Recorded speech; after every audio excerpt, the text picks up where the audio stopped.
Good morning. It's a beautiful morning. August has returned. It's Sunday morning again. A few weeks ago I said rarely do I ride on a Sunday morning, but now I think it's 3 weeks in a row that I have. Today it's going to be a fairly short ride because I'm on a bit of a mission. I'm going over to see Wendy to help her fit the Shockstop Seatpost. Now, you will recall in an earlier episode we looked at her Liv Devote. It got the D-shaped seat post hole, but after discussing it with Giant, who were very helpful, and with Redshift, it was decided yes, they can fit that seat post, and all she needs is a special shim. So I've actually got the seat post with me, and this is why I've bought the Ribble CGR ALE today, because I've got the carrier on the back. So we're going to pop that seat over to Wendy. It is dead easy to fit, but at least it's going to be quicker if I show her how to do it.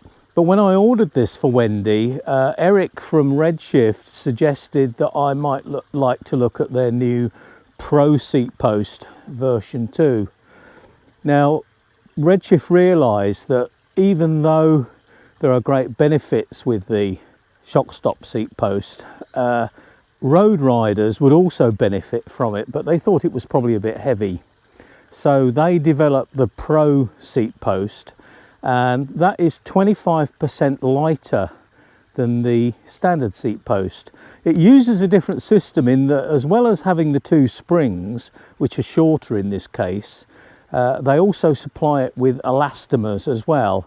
So the idea is that you can adjust it with a combination of elastomers and springs, so you can have it with one spring, light elastomer, there's a medium elastomer, so you've really got to play about with it. So this is the seat post. It doesn't look a lot different to the other one. It's obviously, as I've said, 25% lighter. The big difference is that the suspension travel on this one is 20 millimeters, whereas on the standard version it's 35 millimeters. I've probably got a bit more dialing in to do. I've just ridden it along this gravel towpath and it feels fine. I just think I might need to adjust it slightly. Now, the reason I fitted this to the CGR ALE is because this runs on 28mm tyres. I mainly run it on the road, so I don't really need a deep suspension seat post. Well, we've arrived. She's all ready for us, which is good. Just need the kettle on now. Good morning. Good morning. Is the kettle on yet?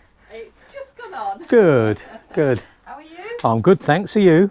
Yeah, good, thank you. There's your... I'm excited. Yeah. Right, so we're all fitted. Yeah, exciting. The hardest part of this job was actually getting the old seat post out, funnily enough. But you can see here where we got this problem with the D-shaped seat post. We've taken the shim out, and Redshift have supplied this round shim, and it's made fitting much easier. So Wendy's just given it a quick test and it seems okay. Yeah. We might need to do a bit of dialing in because you often have to do that, but it looks okay, so we'll go and give it a road test. Yeah. Okay.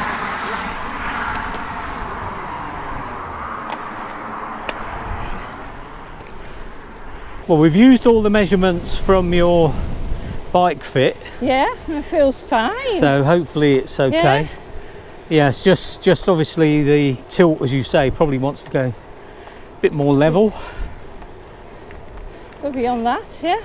I'm looking forward to this potholey bit coming up. Yep, yeah, so we're heading to a really rough part, so we should get the full effect. Let's just have a try. Now, these seat posts are really easy to adjust.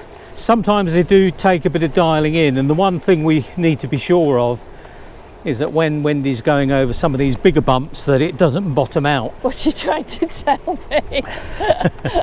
Now, we didn't use the second spring because she's light enough, but I've told her to keep it in case she puts on weight. Oh, you are horrid. That didn't go down very well. Now, while we're allowing Wendy to feel how her seat post is, I'm also testing the Pro, and This Ribble on this rough stuff with these 28mm tyres, which are tubes, so I've got them fairly highly inflated, and I have to say it's feeling good, just taking all that shock loading out. Now on these bumps here it would be really jarring normally. Oh yes.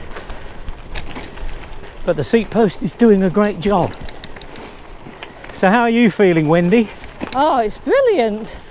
I actually think the seat post is more noticeable than the stem. The stem is more subtle. Yeah. But the seat post, you instantly feel the benefit. You just, there's definitely a comfort there. Yeah. I think it's on the bigger bumps that you really notice that you're not going, ow! Yeah. So rides will be a bit quieter from now on then. Oh God, no. You feel the shock of the road in your arms and expect it more in your seat, but you don't quite get it the same way. No. And when you get the stem, you won't even get the shock in your arms. Well, Wendy's happy with that initial setup. It's quite surprising that we got the setup on that seat post just right straight away. And Redshift do supply a chart with varying weights and the settings that you need. And with Wendy being light, we only needed one spring, so they supply a large spring and a smaller inner spring. Now in terms of this Pro seat post, I think I need to add a little bit more tension to it because it only has 20mm of travel. On some of the bigger bumps there I did bottom out slightly, but I mean, bear in mind most of the time on a road bike you're not going to hit bumps like that, so I am giving it a real test. But I think if I swap the combination of elastomers over, give it a bit more tension, it would even handle those bigger bumps. But we'll continue with the testing and then I'll come back in a few weeks and give it a full review. Now with all of the reviews I do, I don't just get a product and talk about it and say what the manufacturer wants me to say. It'll be a case of testing it over a good few weeks, and if necessary going back to the manufacturer with some suggestions. And I think that's the value of a proper thorough test and review, because it means that both the consumer and the manufacturer get something out of it. A good friend of the channel, Malcolm Turner, contacted me a few weeks ago. Malcolm is a bike mechanic. He'd fitted a couple of electric conversions and was really impressed and suggested I have a look at the company.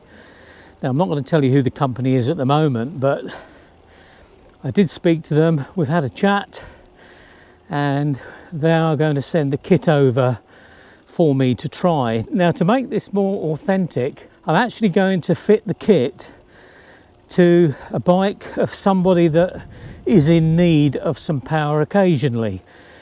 And that person's Mary Contrary, that you would have seen in the recent video on the guided ride. Now she happened to mention on that day that she is struggling some days she doesn't, and she was actually thinking of having a conversion. So this seemed an ideal opportunity to probably help somebody out, give them a trial and also review the product. Now this product isn't being provided free of charge for her to keep, but if she wants to buy it then she can. If not, we'll just return it. So I think delivery of the new wheel is probably going to be about 2 weeks. Then we're going to have another week to get it fitted and sorted out and videoed. So I should think in about another month you should see the results. Oh, I'm up my horrible hill again. So glad I've got e-assist today. Now the kit we're looking at is British made. I do get quite a few Chinese manufacturers asking me to review things on electric conversions, but frankly I don't look at them purely because I think it's important that you have a UK based or in-country based support. So we're going to be looking at support, we're going to be looking at range,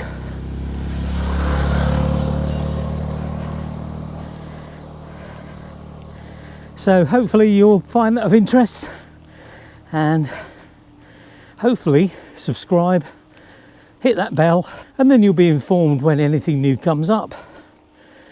So as I climb relatively effortlessly up this hill, I'll say goodbye and look forward to seeing you next time. Bye for now.